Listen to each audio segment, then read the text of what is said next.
The autoregressive AR model is considered a fundamental and important topic in time series analysis for several reasons. Firstly, it's based on a simple yet powerful idea, using past data to predict future data. This concept is intuitive and easy to understand, making it a good starting point for anyone learning about time series analysis. Secondly, despite its simplicity, the AR model can capture a wide range of patterns in time series data. By adjusting the order of the model, we can model complex dependencies on past data.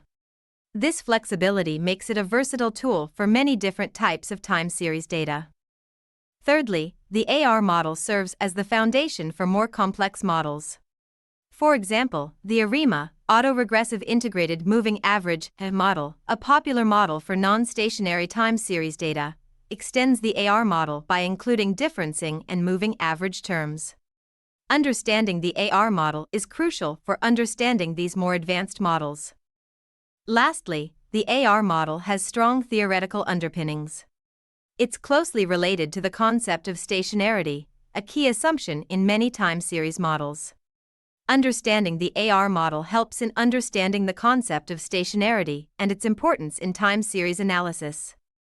In summary, the AR model is important and fundamental in time series analysis because of its simplicity, versatility, foundational role, and theoretical significance. Autoregression, often abbreviated as AR, is a method used in time series analysis, where the prediction of future values is based on the weighted sum of past values. The auto in autoregression signifies that it's a regression of the variable against itself. The key idea is that the next step in a sequence can be predicted as a linear function of the observations at previous time steps. When we talk about the order of the model, denoted as P in AR, P, we're referring to the number of previous time steps used for the prediction. For instance, an AR1 model, a first-order autoregression model, predicts the next value based on the immediately preceding value. One important aspect to note is that autoregression is most suitable for univariate time series that do not have trend or seasonal components. This means it works best when the data series involves a single variable changing over time, and the changes are not influenced by a discernible trend or seasonality. In other words, the method assumes that the underlying process that generates the time series data is stationary, i.e., its properties do not change over time. The airline passengers' number forecast is a notable example in demand forecast, which largely affects the potential revenue. As part of the risk assessment pipeline, this type of data can be good candidates for autoregressive models. The autoregressive model is a way to predict a value at a specific point in time, based on the values at previous points in time. The order of the model tells us how many previous points we're looking at. In the formula, we're trying to predict a value. Let's call this the value we're predicting. We start with a fixed number, which is our starting point for the prediction. This number doesn't change, it's the same every time we make a prediction.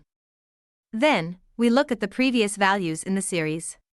For each of these previous values, we multiply it by a certain amount. These are the parameters of the model. These parameters tell us how much each previous value contributes to the prediction. For example, if we're using an autoregressive model of order 1, we would look at the value one step back in time and multiply it by its corresponding parameter. Finally, we add an error term. This is a kind of wildcard that accounts for any random variation in the data that the rest of the model doesn't capture. It's what allows the model to be flexible and adapt to real-world data, which often contains a lot of noise and unpredictability. So, in layman's terms, the autoregressive model is saying, to predict the next value in the series, start with a fixed number, then add up the previous values, each multiplied by a certain amount, determined by the parameters of the model, and finally add some error term to account for randomness. Fitting an autoregressive AR model involves several assumptions. Stationarity. The time series data must be stationary, which means the mean, variance, and autocorrelation structure do not change over time. In other words, the properties of the series do not depend on the time at which the series is observed. If the time series is not stationary, it may need to be transformed to make it stationary before fitting an AR model. Linearity. The AR model assumes a linear relationship between the current observation and its previous observations. If the relationship is not linear, the model may not provide a good fit to the data. Normality. The error terms, residuals, are assumed to be normally distributed. This assumption is important for statistical inference, such as hypothesis testing and constructing confidence intervals. Independence of error terms. The error terms are assumed to be independent of each other. This means that the error at one point in time does not affect the error at another point in time. Finite variance. The variance of the error terms should be finite and constant over time. This ensures that the model's predictions remain stable and reliable. These assumptions are important to ensure the validity of the model and the reliability of its predictions. If these assumptions are violated, the model may not provide a good fit to the data, and its predictions may not be reliable. In simple terms, a loss function is a way to measure how well a model is doing its job. For an autoregressive model, which is trying to predict future values based on past values, we want to know how close the model's predictions are to the actual values that happened. The mean squared error, MSE, is a common type of loss function used for this purpose. It works by looking at each prediction the model made, comparing it to what actually happened, and then calculating the square of the difference. Squaring the difference has two purposes. It makes sure all differences are positive, since it doesn't matter if the prediction was too high or too low, just that it was off, and it gives more weight to larger differences. After squaring all the differences, we take the average, or mean, of these squared differences. This gives us a single number that tells us, on average, how much our predictions were off by.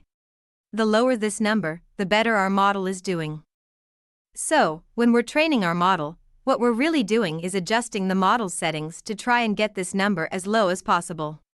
That's what it means to minimize the loss function. It's worth noting that this is also the loss function for MA model, which we will discuss next. A moving average MA model is a common approach used in time series analysis. Unlike the autoregressive AR model that uses past values of the series to predict the future, the MA model uses past error terms to forecast future values. In the MA model, the value at a particular time point is expressed as a linear combination of past error terms. The error term is the difference between the actual value and the predicted value at each point in time. The order of the MA model, denoted as Q in MA, Q, refers to the number of past error terms used in the model. For instance, an MA1 model would use one past error term, an MA2 model would use two past error terms, and so on.